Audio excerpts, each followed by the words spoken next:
Hello team and welcome to another ATP Geopolitics video with myself, Jonathan MS Pierce's Ukraine War Frontline update for the 9th of July 2023.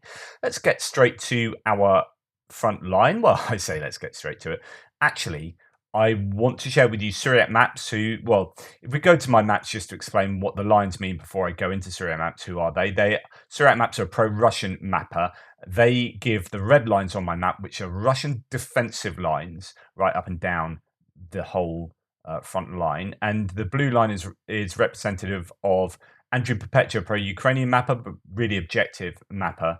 It gives the Russian defensive lines. That's a blue line there. So there are differences between the two as they interpret data differently or map in slightly different ways or whatnot. So Suriyak maps says, given it's 500 days or 501 days now since the war started, says, well, Ukrainian-Russian war entered into the 500th day, while the highly acclaimed Ukrainian counteroffensive entered on its first month. These are the gains the Ukrainian army achieved during this period. Zaporizhia front, Lobkove axis or Kyiv axis, 10 square kilometers, 33 square kilometers. Donetsk front, Velika Novoselka, 145 square kilometers. Bakhmut front, 24.1 square kilometers. Regarding the following data or the previous data, the counteroffensive has led to the recapture of approximately 212 square kilometers. So here we have, according to Suriyak maps, the areas that has been reclaimed, the area that has been reclaimed by the Ukrainians. Goes on to say a small portion of territory recovered at a high cost to the Ukrainian side. I wonder whether they said the same about the Russian gains in the Bakhmut area, or anywhere really. In general terms, the offensive didn't achieve the initial objective. Depends what you think the initial objective was, and depends whether you think the Ukrainians adapted successfully to perhaps initial understanding that the defensive would be slightly more costly to take than they had envisaged, or whether that was indeed always going to be the case, that they would be committing to an attritional phase whereby they'd actually do most of the work from distance munitions, because they can't use close air support and it would be too attritional to send in the troops. So I don't know, this is highly debatable, some of these points. In general terms, the offensive didn't achieve the initial objective, which was to reach the first defensive line built by the Russians on the southern front. Part of the territory taken being the former grey zone separating the front. The most notable success was in the Velika Novoselka axis, where it was possible to reduce the salient by moving the fighting away from the vicinity of this locality, an important objective for Russians in the case of a hypothetical advance towards western Donetsk. However, the events of the last few days have shown that the Bakhmut axis remains important, I agree, despite the end of the battle for the town at the end of May. Well, you could argue it never ended. During this month, the Ukrainian troops have managed to drive the Russian soldiers from the western bank of the canal and to reach the vicinity of Klishchivka, whose recapture would compromise the situation of the Russians in the city of Bakhmut. At the same time, the Ukrainians would try to make an encircling movement to the north. The withdrawal of the Wagner has demonstrated the defensive deficiencies of the troops stationed there, I'd agree, which have had to be reinforced with new units, although, on the other hand, the cost to the Ukrainian fighters forces is also high in the south, especially due to the artillery superiority of the Russians. If something has been confirmed this month, it is that the dynamism of the fronts that we could observe at the end of last year will probably not be repeated, but that the dialectic of the static war will prevail. Well, actually, people were saying that before this counteroffensive. They said it won't be. I said that it won't be like the Kharkiv counteroffensive. I think this is disingenuous to say if something has been confirmed. Okay, actually, no, I take that back. It's a confirmation rather than being learnt. Yeah, yes, I would agree. Actually, it's not confirmed that there will be the dynamism of the Kharkiv front, and it won't be repeated, but that the dialectic of the static war will prevail. The following days will determine if the Russians are capable of maintaining their positions as they have done so far. I think that is true. It's going to be interesting to see how robust these defenses are and whether they have the troops to keep supporting this kind of offensive defense that they are utilizing in a number of places. Since numerous reinforcements of the Ukrainian army are arriving on both fronts with the objective of restoring the counteroffensive with a powerful attack, that would mark the beginning of the second phase So, yeah, bits to agree with, bits to disagree with there. Let's now go to the front, and we're going to go to the Kupiansk, to Svatova here, to the Kreminna front line. Just to let you know that yesterday we had gains for the Russians in the Novosilka area, Kuzmivka moving uphill across the railway line and into Novosibirsk. We had both mappers showing some gains there for the Russians. Andrew Perpetua has reassessed a little bit. He basically has this as a larger grey zone. Uh, I put Ukrainian gains, but with an asterisk there because I'm not wholly sure it's actually a pushback or whether it's just saying no, the Russians don't control this area; it's being heavily contested. Whereas the Suriyak maps has Russian control going into Novosibirsk. Um, the ISW Institute for the Study of War American Military think tank says the Ukrainian general self-reported that Russian troops tried to advance near Berestova, Novosibirsk, that's what we're talking about there, Stelmakivka, and south of Kreminna near Berestova, another Berestova, and Vesely. So before we go to those southern areas, we'll look here. So that's Novosibirsk. We've got the Berestova, sorry, there near Novosibirsk. And then we have Stelmakivka there. We also have activity around, Karmazianivka here. Now, the claim is this is on the Zherebets River. So the Zherebets River is this river that goes up through a number of towns down here and then comes down to Terny and Torsk here. So that river before it joins the Sversky Donetsk River. You have the Oskil River further to the west. As you can see up here, the Oskil comes down through Kupiansk, down near Sinkivka, and that was where the Ukrainians were able to cross the Oskil River and fight on towards the Zherebets, cross the Zherebets, and were hoping to really get to the Krasna River, which is this other river near Svatova. And they were able to cross the Krasna River in Krasnoyarchenska here before being having to retreat, being beaten back by the Russians, and now they're somewhere between the Sherebets River and Krasna River. But the Russians are now trying to get across the Sherebets River here near or at Karmazianivka. The ISW says a Russian mill blogger claimed that Russian forces unsuccessfully attempted to cross the Zherebets River between Svatova and Kreminna and attacked from Karmazianivka towards Cherezchina. That is on the map here. So that is going towards. I'm not exactly sure whether that is one of these places here. Oh yeah, there towards that location. So they often say towards, and it's a place that's actually quite a long way away. But in that general direction, they're trying to get across the river there, but have unsuccessfully attempted to do so. But that is very close to that is pretty much the front line there. Certainly, as according to Suriyak maps, Andrew Perpetua has a Russian defensive line slightly further back. But it could be that the Russians are sort of knocking on the door of crossing the river there.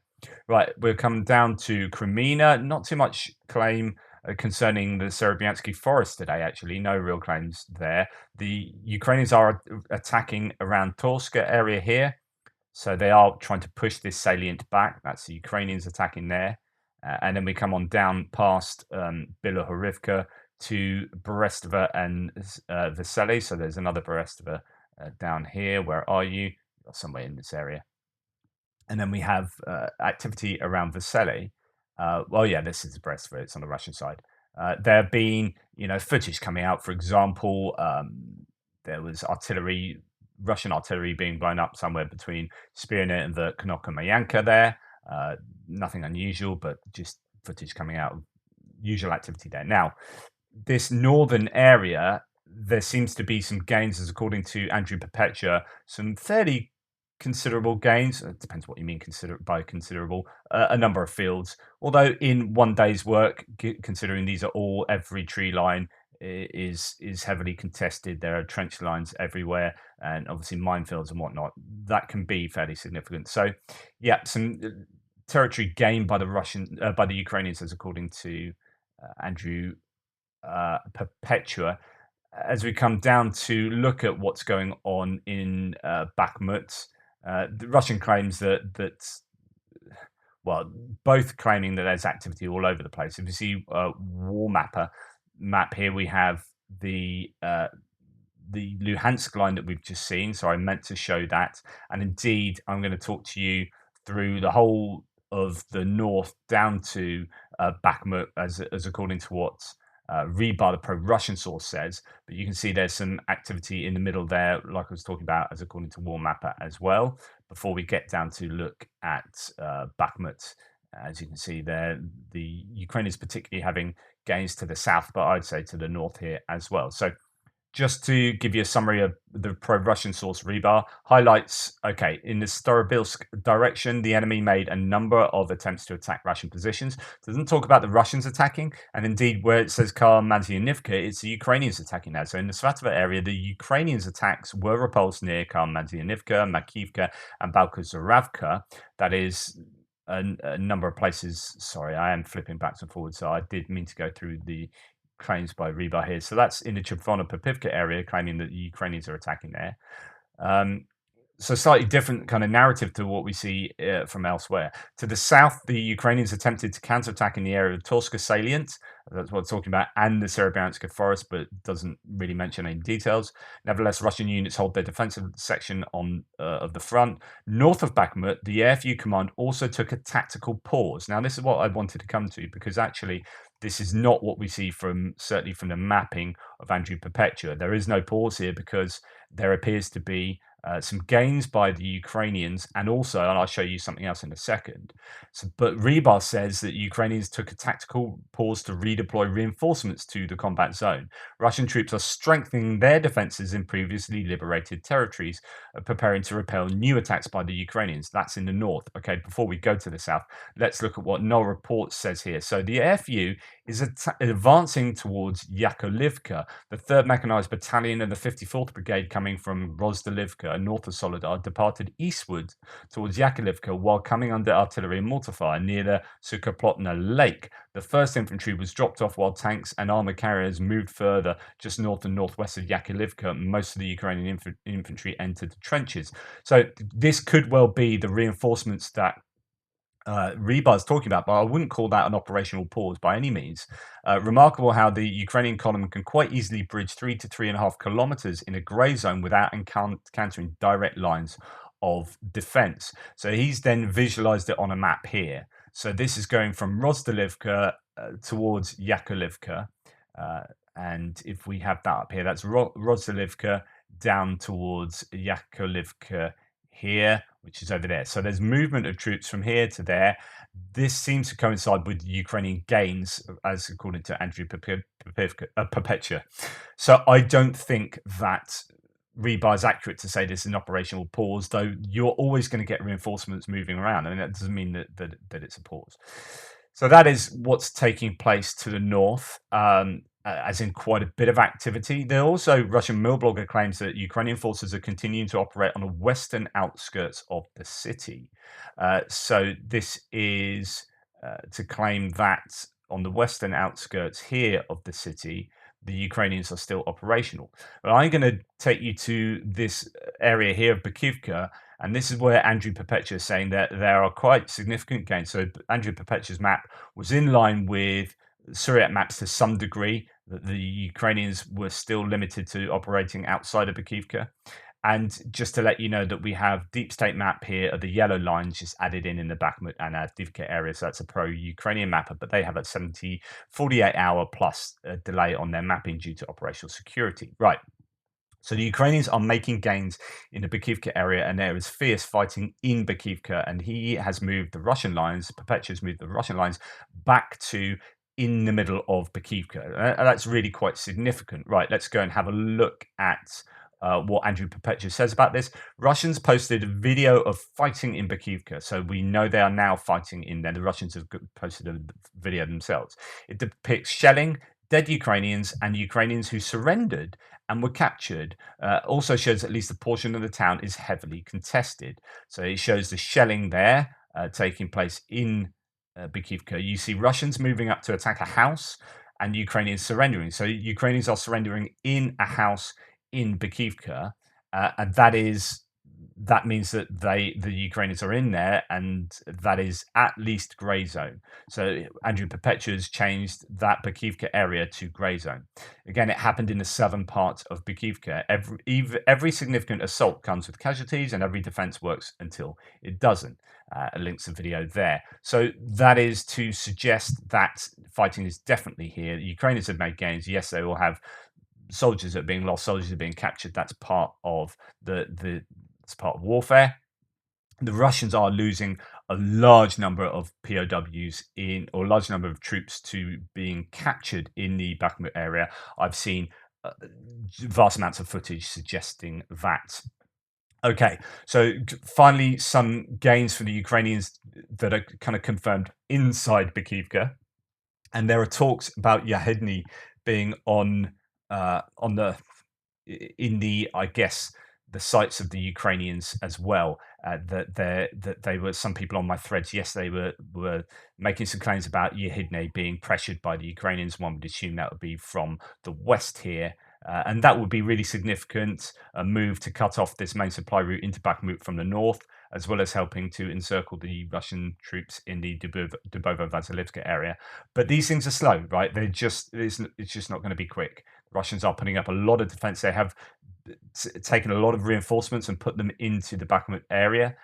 This is a sector they do not want to lose, so they're fighting hard. It's that dilemma I talked about previously. If they don't send troops there, it's an embarrassing loss of a place that they shouted a lot about. And if they do send troops there, then they are weak elsewhere, and those troops are being fixed in position in Bakhmut. So it's a bit of a dilemma. There's no solution really that doesn't come with ramifications. Right.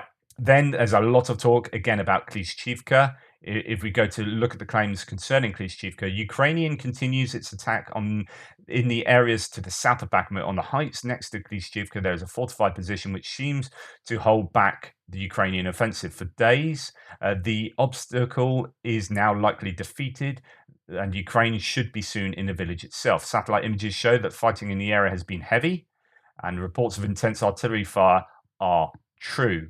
So you can see the peppering of the shelling, the artillery all around here. Some tree lines have practically ceased to exist. This is not unusual in war. Both sides often try to take advantage of the natural cover there is. In the big picture, a lot is happening in the Bakhmut area. In addition to Klishchivka, the Ukrainians have made gains towards Bakhmut, as we talked about. They're also pushing in the immediate vicinity of western Bakhmut, while simultaneously clearing the eastern side of the Donbass Canal. So just to reiterate there, before we look in detail at Klishchivka a little bit more, there were gains for the Ukrainians around the east, around here perhaps, and also around here, the southwest there. Did I say east? I meant the west. So the west here and the southwest there, the Ukrainians have made gains over the last week, as according to both mappers.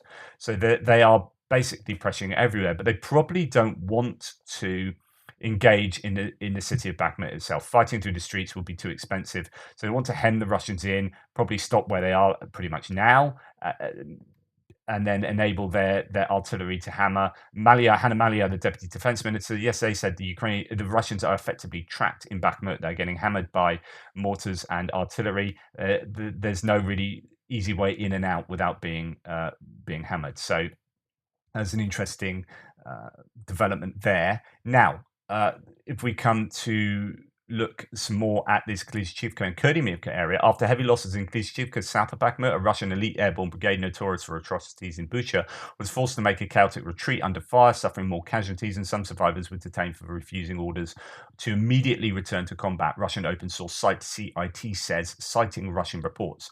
This is Russian claims about Russians retreating chaotically and then refusing to re-engage. A powerful Ukrainian assault forced Russia's 83rd Airborne Assault Brigade, so these are your elite troops supposedly, to retreat on foot without an evacuation plan, only to be given illegally issued orders, quote, to go right back to the front. The Russian troops complained in a video appeal, so there's evidence of this. Russian draftees and another unit in Klishchivka, the 1442nd Regiment, also refused to fight after suffering heavy losses under Ukrainian fire while being sent into combat without ammunition, their relatives said in an appeal. Some of the refuseniks are reportedly being held in a pit. So again, this is coming from Russian sources.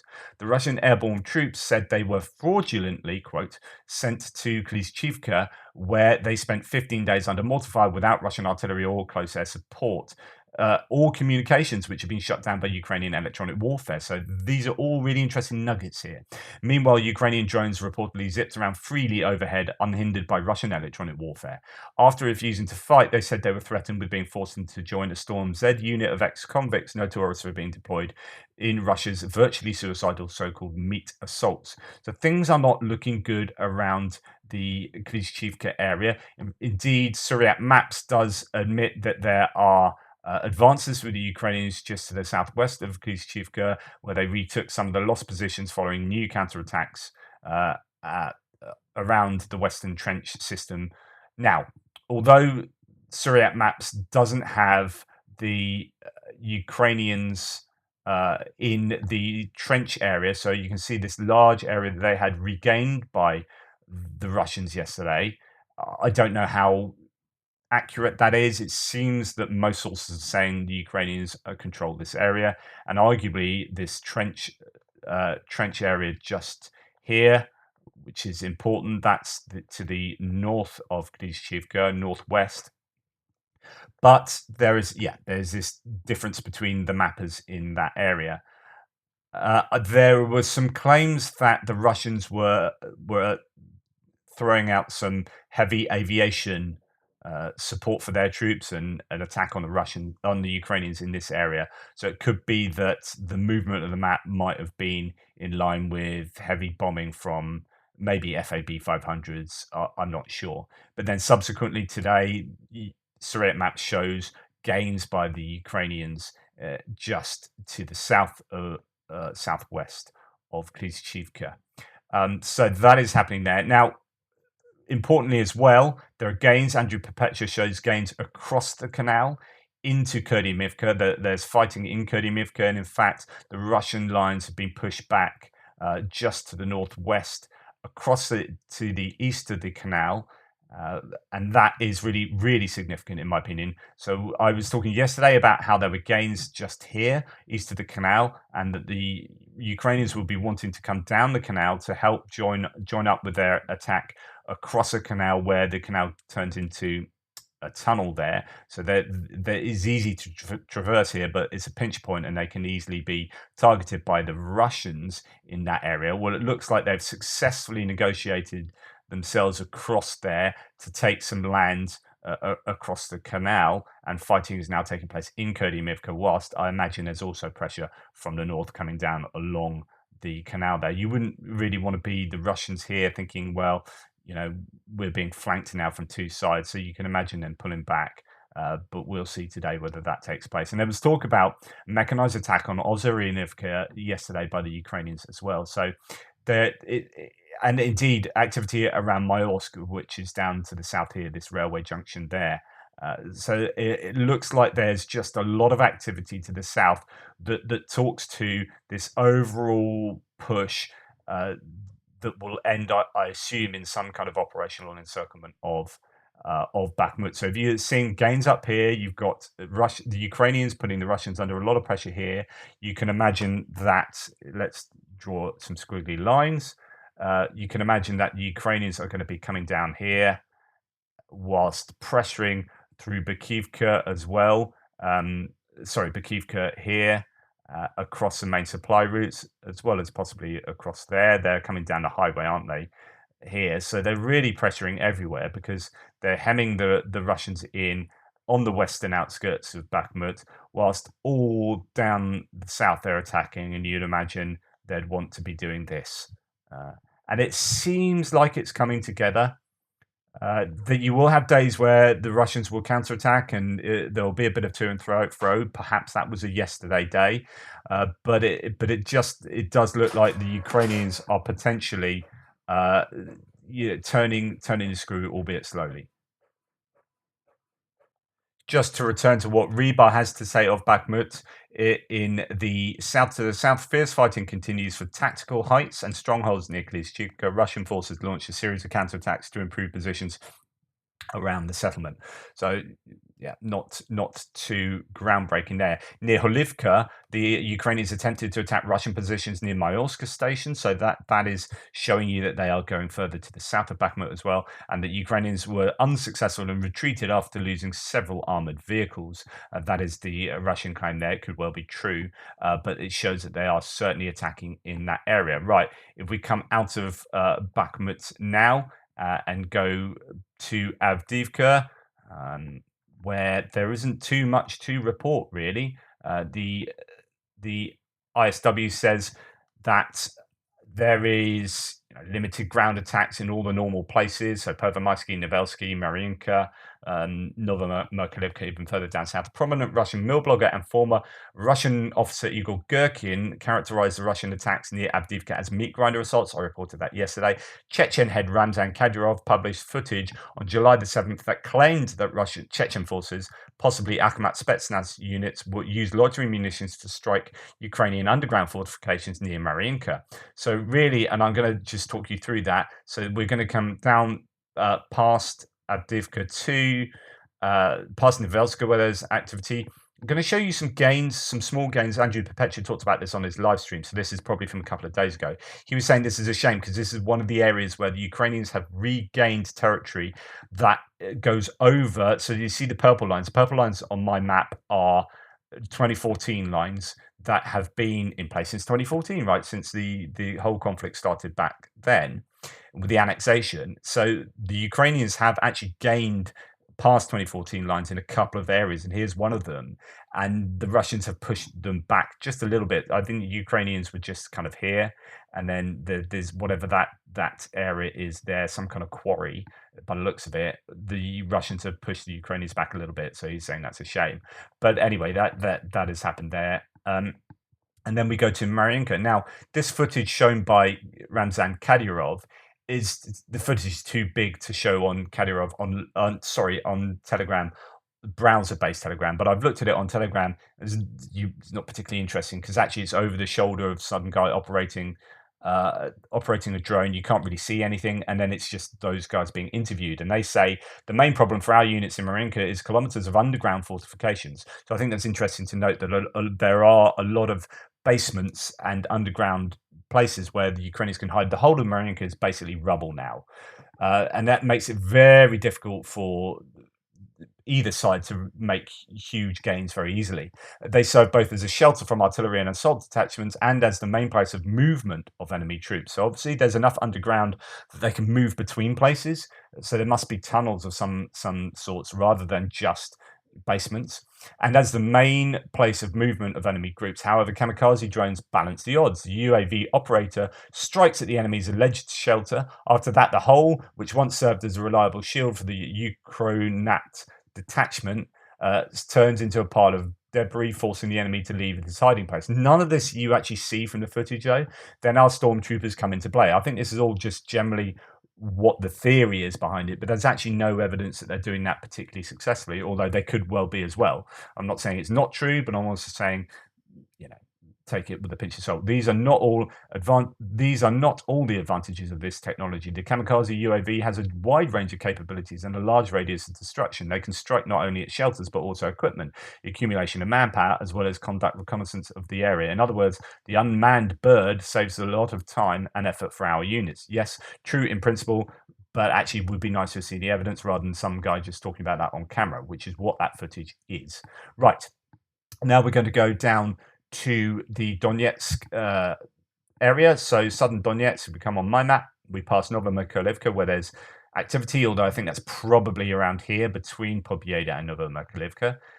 Activity supposedly around Vuhledar over the last few days, but no great detail about that today. And then we come to Novodonetsk along to Velika Novosilka. This, remember, is a river down here. All of these sit on on low ground, and then you have the high ground to the west. There, according to Suriyak maps, some gains for the Ukrainians yesterday, although I don't think that is necessary yesterday. I think that's just them finally, admitting that the Ukrainians have moved much further to the south. And in fact, most people are saying that there's fighting around Pryutny. So I think the Suriyak maps lines are inaccurate here for sure. Right, topographic map, you can see coming down here. In fact, if we make that full screen, we can see the Velika Novoselka here. These are in Cyrillic transcriptions here, so it's difficult to know exactly which town is which, but I can tell you that's Stara Mayorska and that is Uruzhaini. So the front line goes something like around here. This is Pryutny. You can see that they're trying to attack along here, along the higher ground, from the north along the higher ground, and here. So if they can take this high ground here, then it gives them an advantage for striking these settlements down the river bed or down the course of the river there, and then there's higher ground to the east as well. So if we come out of there, we can see there. So higher ground here, higher ground over here, and they're trying to advance down or across this high ground to then take all of these towns down the river. But yeah, so Suriyak maps there, as you can see, admits that there are gains for the Ukrainians there. Made during the last hours. They made new advances south of Rivnopil. I don't think that's true. It's not in the last hours. I think that's over the last 48 hours, reaching the lake area north of the town of Pryutny. In fact, they're pretty much arguably in Pryutny, or they're fighting over it, contesting it now. So again, there's a large number of fields to suggest that the Russians control there, and I would say they are not controlled by the Russians now, or they're at the very least highly contested. What else do we have? A destruction of a valuable Russian zoo park counter-battery radar by Gimlers. So this tells us that, yeah, HIMARS are being used to take out individual pieces of equipment. We've seen plenty of that. Just because this has a geolocation, I thought it'd be nice to share with you the kind of strike. But this is going to be typically behind Russian lines. But just to show you how close a counter-battery radar is to their own lines. Let's go and see where that is. Sorry, my finger's not working particularly well. They never do. Joys of MS. Right, so that is, you can see quite a long way behind the lines. Let's see the distance that radar is from Ukrainian lines. So that's 22 kilometers there, which is well within artillery range, because let's face it, artillery is not going to be there. It's going to be more like here. That's 30 kilometers. So most decent pieces of, although it's HIMARS, so that's 84 kilometers range. But even something like a Caesar, I'm wondering, you know, they've got 18 Caesars, I think, coming from Denmark at some point soon. Are they going to put them all in one place? You could really do some damage by having an entire set of Caesars with decent range placed in a particular location, hammering the Russian lines. Right, so that is what's going on in Velika Novoselka. ISW says of there, Ukrainians continue offensive operations around Pryutny, Staromyorska, Rivnopil, and Uruzhaini. The Russian MOD claimed that elements of the Russian Eastern Group of Forces repelled a Ukrainian attack and destroyed Ukrainian sabotage and reconnaissance group near Uruzhaini. That's going to be nothing unusual. We expect them to be working in the area. Right, now let's go to the west. I mean, no other gains from other mappers. To me, that looks like there's, although it says Ukrainian gains, I think that's behind the times. I'd say it's fairly stable at the moment. They will be making small gains. There is apparently some reconnaissance forces of the Ukrainians repelled in both Marfapil, which is there, and Drozhnyanka there, according to the ISW. Russian Maliar stated that Ukrainian forces are destroying Russian equipment, weapons, and ammunition depots in the direction of Melitopol, and that is significantly reducing Russian capabilities. So that is what we have seen plenty of. And I think this is what is mainly happening in this phase, which is the Ukrainians are using this time to absolutely hammer the Russians all across here, and then even, you know, in the main cities like Tokmak and Melitopol. Melitopol there, Tokmak up here, and all the places in between, and pieces of equipment. But you see all of these fields there. Imagine how many pieces of equipment, how many artillery pieces must there be around here. It just must be hundreds and hundreds and hundreds. So although we might see 20 pieces of artillery taken out in one day yesterday, 7 MLRS. That's on 1,300 kilometers. Now we zoom out, right? Imagine how many artillery pieces must be sitting in fields in all of these places. So, although they have lost hundreds over the last few months, they have thousands to to to deal with. The Ukrainians, they have thousands of Russian pieces to deal with. So, Ukrainian Tversk group of forces spokesperson stated that Ukrainian forces have achieved partial success in advancing in the Melitopol direction. Russian bloggers claim that Ukrainian forces had withdrawn from the Piatikhatki-Zerbanki area, about 25 kilometers southwest of Orikhiv. The Russian MOD claimed that Russian forces repelled 2 reconnaissance units, as I said, near Marfapel and Trozyanka. So, the idea that they have withdrawn around here, while at the same time Andrew Perpetua shows that they have made gains. The Ukrainians have made gains, so they've both withdrawn and made gains. So who knew? Magic. There appears to be a lot of activity over the last 24 hours in this area, and that shows that the Ukrainians have pushed really right around Zerebianki as a town, but there are quite a lot of entrenchments in the fields outside of there, as we have seen from video footage, some of which I showed you yesterday. So, gains to the Ukrainians, although Russians claiming that a Russian mill blogger has claimed that they've withdrawn.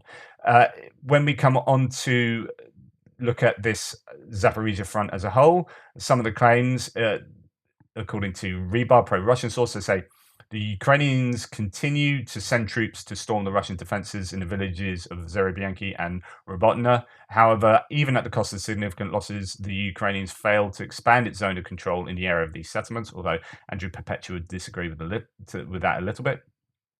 And we go into Kherson, so we'll come to that in a second. Then Ukrainian detachment swooped down on the junction of defensive regiments of the Russian armed forces and was able to break through to the advanced strongholds. This is in the Robotina area. So there is a breakthrough. In fact, there's a claim that there's a breakthrough between both sides of Robotina, but between Robotina and Verbova, but also to the west.